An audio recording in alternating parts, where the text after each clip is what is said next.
Zdravo, ja sam Aleksandra i danas ćemo praviti buhtle.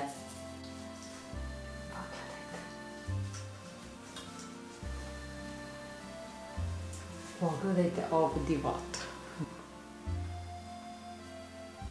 Prvo pripremite 700 g glatkog pšeničnog brašna i unutra napravite ovako malo udubljenje, tako da napravimo kvas. Tu stavite 370 ml toplog mlijeka, 20 g svježeg kvasca, ovako ga malo izmrvite i 3 kašike šećera. Ovo lagano promiješajte, ali uhvatite samo malo brašna. Miješajte tako da se kvasac rastopi u ovom mlijeku. Da se sav kvasac otopio, ostavite ovo ovako možda nekih 15-20 minuta da se ovaj kvasac onako malo aktivira. Pogledajte kako je kvas lijepo nadošao. Sada tu stavite 3 kašike jogurta. Ja koristim grčki gusti jogurt. Ovako. Ne baš najviše kašike, već onako malo ravne. Dodajte također 120 g maslaca koji treba da vam bude sobne temperature. Ja sam ovaj maslac ostavila sinoć na sobnoj temperaturi.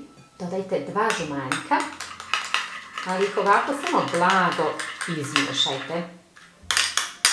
Dodajte prstohvat soli, dodajte 1 vaniliju, vanilin šećer ili vanilju u prahu, naribajte koricu i 1 limuna. Stavite još 3 kašike šećera. Ovo lagano promiješajte i samo lagano zamijesite tijesto. Nije potrebno da u ovom trenutku mijesite puno tijesto, potrebno je samo da se brašno i ostali sastojci pomiješaju, to jest da brašno upije tekućinu.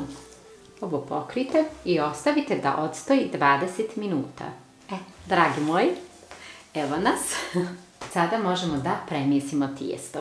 Sada ćete vidjeti kako to ljepše izgleda, kako vi možete u stvari da lako mijesite ovo tijesto iako je veoma meko. Znate da ja obožavam raditi sa mekim tijestom, znate da sebe onako malo, to mi je kao izazov, jer dobro znam da meka tijesta daju meko pecivo. Ovo tijesto možete mijesiti ovdje na radnoj površini. Nemojte dodavati brašno. Možete ga naravno mijesiti u zdjelici, ali će vam ovdje, moći ćete ga bolje onako izlupati. I dragi moji, nakon nekog vremena vidjet ćete kako je tijesto postalo fino. Ja sam ovo mijesila sad možda jedno 3 minute. Ovo sada stavite u čistu zdjelicu, uvijek držite posuđe čistim, ljepše, ugodnije za oko, jednostavno je nekako finije. Ovo sada pokrijte i ostavite na sobnoj temperaturi pola sata, 45 minuta, da vam onako fino nadođe. To jest da se stvori ovako jedna kupola koja onako još uvijek se drži. Ovo tijesto ne treba da vam padne. Znači, sve zavisi od toplote u vašoj kuhinji. Može da se kreće od 30 do 45 minuta, pa i 1 sat. Dragi moji, pogledajte ovu divotu. A znate kako miriše. Uzmite jednu tepsiju i namažite maslacem. Prečnik ove tepsije je 32 cm. Pospite radnu površinu brašnom, ali ne previše. Nemojte previše brašna koristiti. Ovo brašno sada nije upilo ništa od ovih sastojaka. Ono je, tako reći, suvišno. To znači da ga stavite što je manje moguće. Sada izbacite tijesto. Pogledajte. Pogledajte vi tu divotu. Ma, predivno nešto, predivno. Vidite. Jao, kako je. Divno tijesto. Ovo tijesto možete koristiti za šta poželite, za bilo kakvu vrstu slatkog peciva. Razvucite ga ovako rukama, zaista nije oklagija potrebna. Ja ću tijesto isjeći na 24 dijela, tako da dobijem 24 kuglice.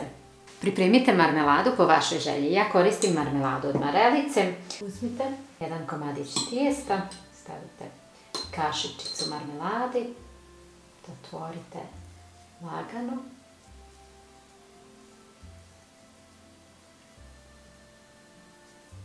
I to bi bilo to. Ovako sada nastavite dok ne napravite sve buhtice. Pogledajte ove divotice. Vidite kako su divne. Ovo pokrijte i ostavite da nadođe ovako na sobnoj temperaturi možda pola sata, 1 sat. Vidjet ćete sami kad su oni onako fino nadošli. Dragi moji, pogledajte ovo.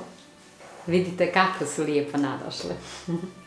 Buhtle premašite uljem i pecite na 180 stepeni od 30 do 35 minuta, zavisno od pećnice. Pogledajte ovu divotu. Sada premašite buhtle još jednom uljem. Samo da ova korica odozgo malo pomekša. Da znate da mi cijela kuća miriše predivan miris. Sada ovo pokrijte i morate ostaviti da se malo ohlade, nemojte ih vaditi ovako. Sačekajte bar pola sata. I dragi moji, evo ih, pogledajte sada.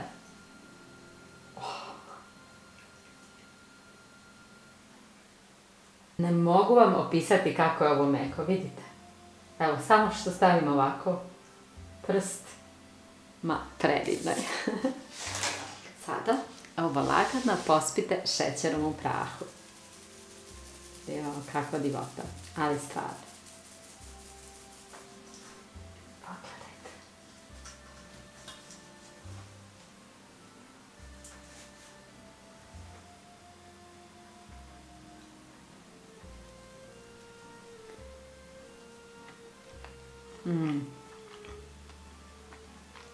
Kako je dobro.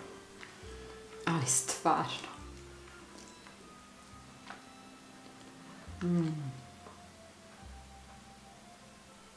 Ne znam, savršene su. Dragi moji, ovo je jedan tako fin jesenski recept. Evo, kod mene pada kiša. Znate kakav je dan danas za ove buhtle? Ma, savršen. Ako želite ovako jedno fino i meko tijesto, probajte ovaj recept i sigurna sam da će vam se svidjeti. Ako vam se ovaj video sviđa, ostavite mi jedan like ili komentar, a za ostale recepte posjetite moj kanal na YouTube-u. I na kraju, naravno, buon appetito!